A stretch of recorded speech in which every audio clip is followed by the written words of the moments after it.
Hey folks, several of you asked about getting a video of my shop so that you could show it to some other folks and people in your family. But anyway, this is a small one-car garage shop, but I've got a lot packed in here and I'm going to show you a lot of things. That was a quick preview right there. Every good shop needs a table saw in the center. And so there's my SawStop table saw. This is one of these saws that if any flesh touches the blade while it's running, it automatically stops the blade instantly and drops the blade out of sight, and it won't even hardly give you a scratch on your finger or whatever it happens to be in the place. So that's a pretty amazing saw, but it's also a great cabinet saw. That's not just a gimmick. It's a very safe piece of equipment. This saw also has a built-in router table, and if you look underneath, you'll see that it's got a lift that can raise up, and you can see how that operates with these things in the middle here. So you can raise your bit up and down. And I've got a lot of things underneath my outfeed table on this table saw to attach that. That's the fence for the router table and so forth. This is an outfeed table that I built myself. It's made out of MDF pieces of 3/4 inch MDF, actually 1/2 inch MDF, separated by a split, this distance right here, about 2 inches of panels, and it's called a tension box. So this box won't deflect, so it's supported on one end by a little screw like that adjusts the tabletop height, and another end, and it's also on wheels down here. You can see the wheels down there like that. And you won't get a 1/16 of an inch deflection if I press down on this table saw right on this bench right here. So anyway, very sturdy outfeed table.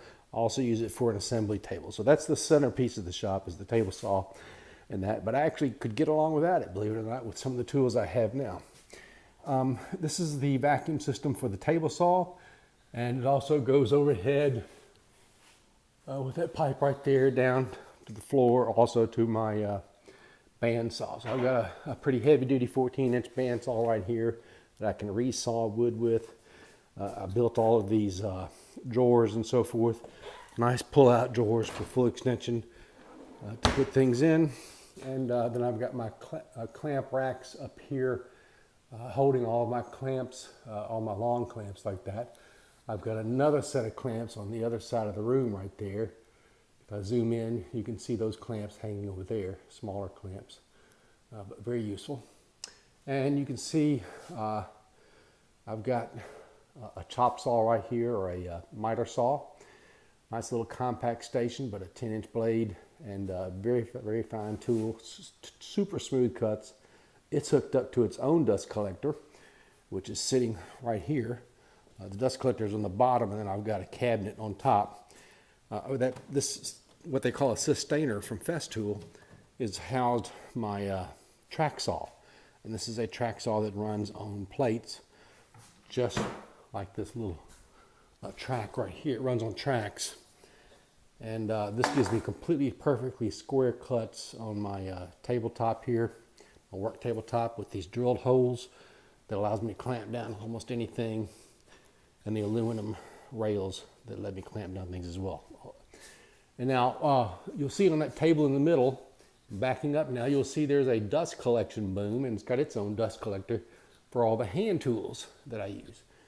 And there's the extension cord for the hand tools right here, and it hangs over here, and the boom swings around like that.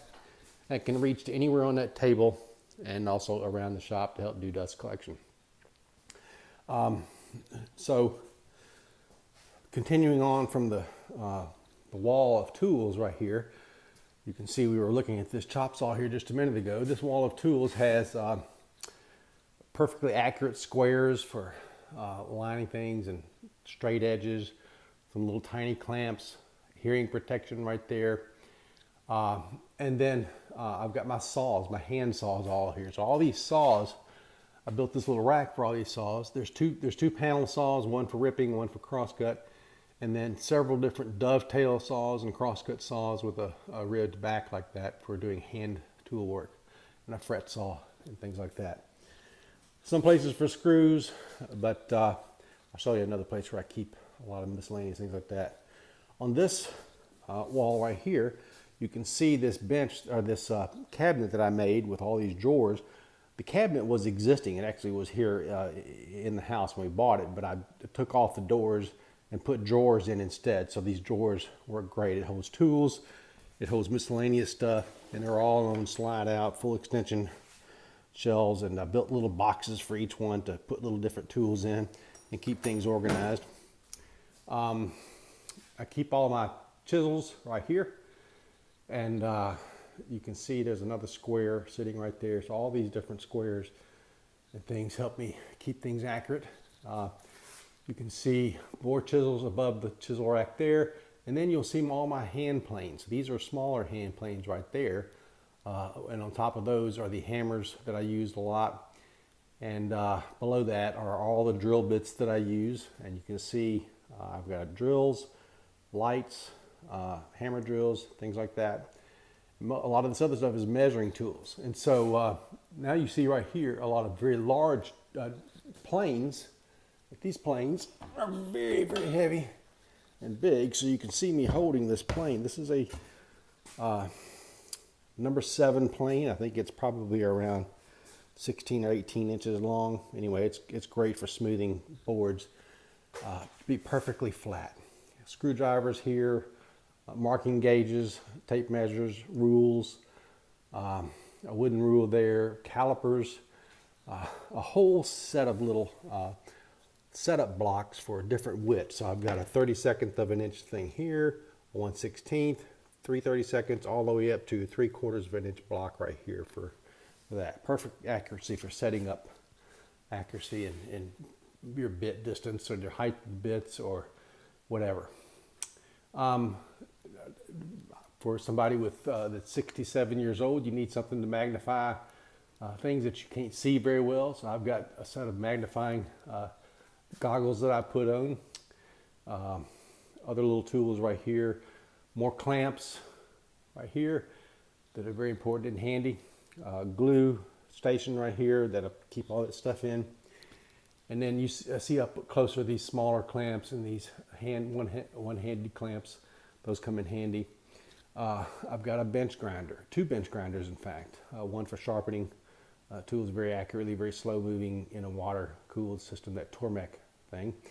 Below the shelf right here is the bench top jigs that I use for using hand tools to cut perfect miters and cut perfect cross cuts and things like that. Those are very handy to put on your bench.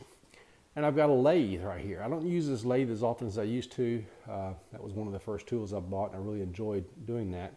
But I've been building things out of my shop. It's taken me several years to build all this shop. These are cabinets that I built. And so these cabinets hold more tools. And each one of these tools has one of these things called a sustainer. And it holds it. For example, this is a sanding tool right here. This is another sander, and this is different utilities for dealing with both the sanders and routers and things like that. And these, they come out on drawers like that, so they're easy to get out because they're up high, and I just stand on this little bench right here and get them down when I need to if I can't reach them. So each one of these cabinets has those same things. These are all custom built cabinets, and they sit on rails that are, let me move this apron right here. You can see that it's got a French cleat. So there's a cleat right here against the wall, and that's got a cleat right there. So if I ever need to move these cabinets, which I will in a couple of years when I move to Atlanta, all I have to do is lift up on these cabinets and it comes right off the wall. The cabinet itself just sits on top of those cleats like that, and not a single screw holds it against the wall. So very easy to pick up and move those cabinets. You got to have a fan in the shop to keep things cool in the summertime. I also have an air conditioner I'll show you in just a minute that I can turn on in here. But here's the smaller tools. I don't have room for a large drill press, but I've got a nice benchtop drill press here and a nice little small band saw that I can do more intricate work with. A sanding tool for belt sanding and disc sanding. And then that tool right beyond it is a planer. A joiner. And so it's allows me to flatten wood, the small pieces. It's not a huge tool, but it does get the job for small pieces. If I ever move into a bigger shop, I'll buy a much bigger joiner. Again, all the same kind of handles that are all hand built for these drawers and so forth. Pulling out this drawer, you can see that it's got things associated with the table saw because I'm right back at the table saw again. And here is a nice little blower, small blower that I can blow off the tops of tools and get rid of dust if it gets on the floor.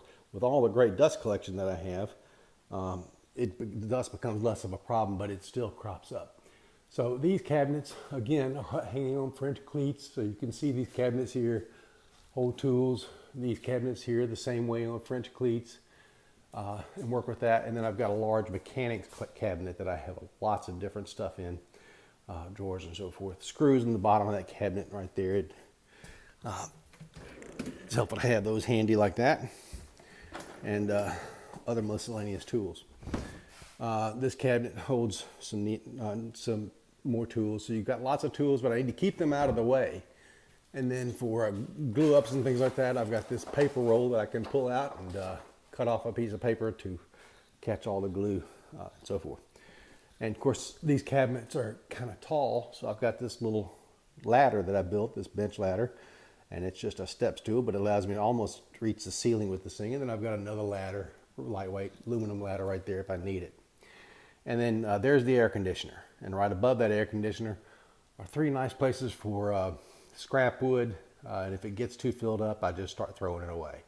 But I keep all my scraps until I've run out of room for them, and then I'll kind of recycle that scrap. More hoses for dust collection, picking up things, cleaning up, and so forth. That's about it for this shop. Now let me show you one more thing that is in the regular garage, because that's important for woodworking. You got to have a place to store all your lumber. So right here is a wall where I store plywood, and you see this rope goes all the way up to the ceiling like this, and I can store that 8-foot piece of plywood and lean it back up there and sort them out.